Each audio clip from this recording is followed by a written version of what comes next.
Hello everyone, my name is Michael Larson, and I just want to welcome you guys to the second episode of Becoming Real.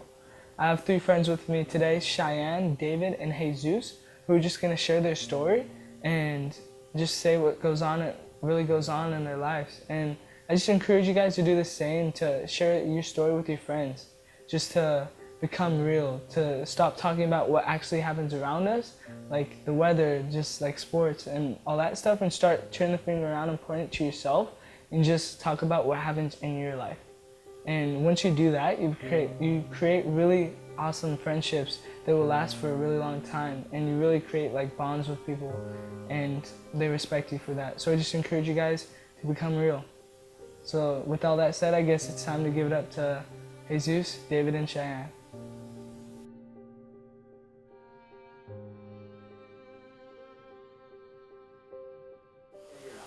Hello, my name is Jesus Flores, and I am from Kamiak High School.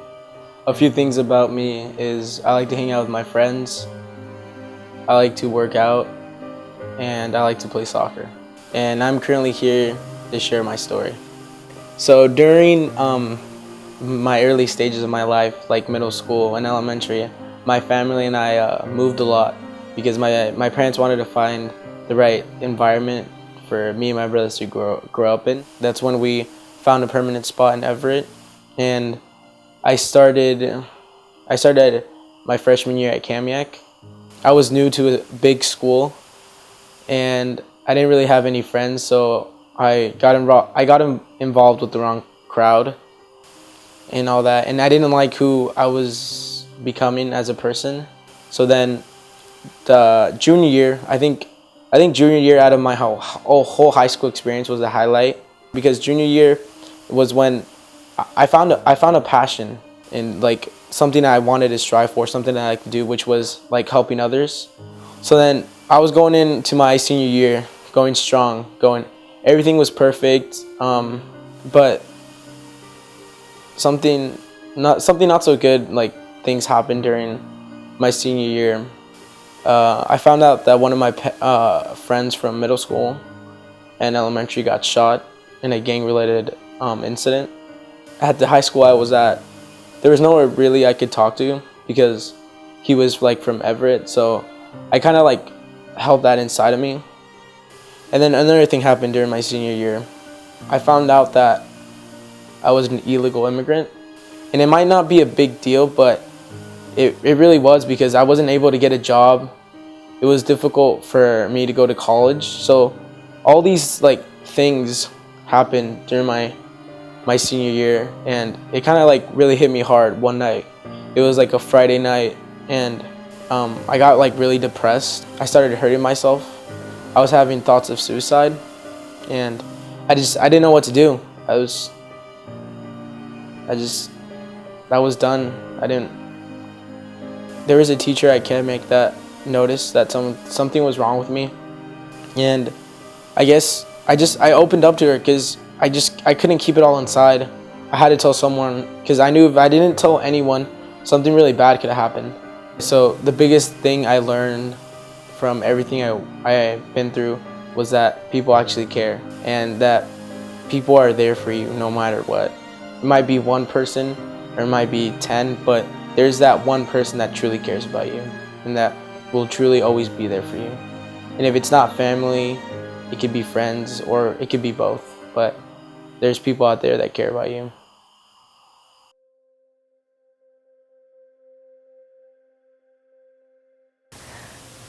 Hello, my name is David Bond, and I'm a student at Everett High School.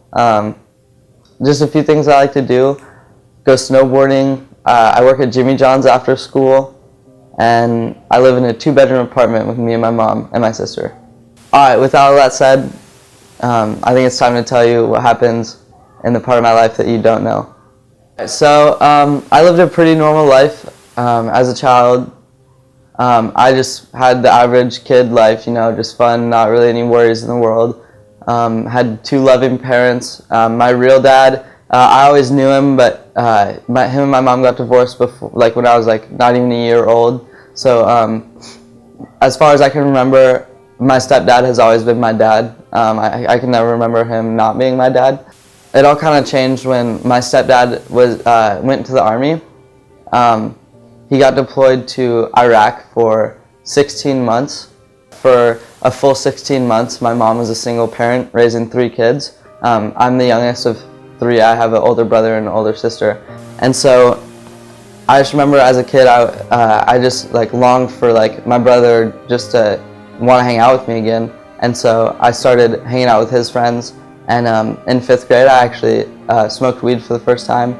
And from there, going into summer, it was just happening more and more often. My brother would have his friends over every day, and we'd just go out at night and like go smoke weed by the park. It was really bad, and I stopped going to school. In 6th grade, I had over 120 unexcused absences, and when 6th grade came around, he started inviting me to like high school parties, and like I started like drinking, and that kind of just kind of swallowed my life.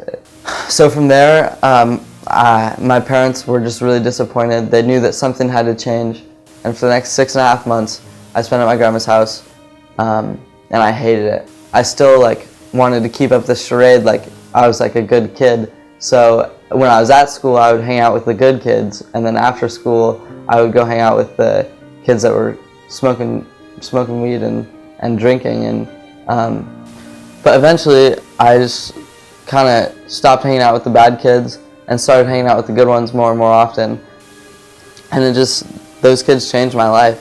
I just surrounded myself with just better influences. So I stopped doing drugs. I just stopped hanging out with like bad influences, and just started going to school more, started getting better grades, and my life just totally changed. So my words of advice to you would be that it's all about love.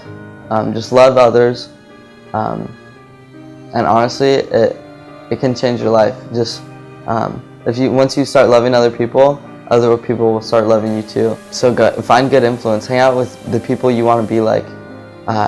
It might be hard, but stop hanging out with kids that are like holding you down, and just keep loving everyone through that.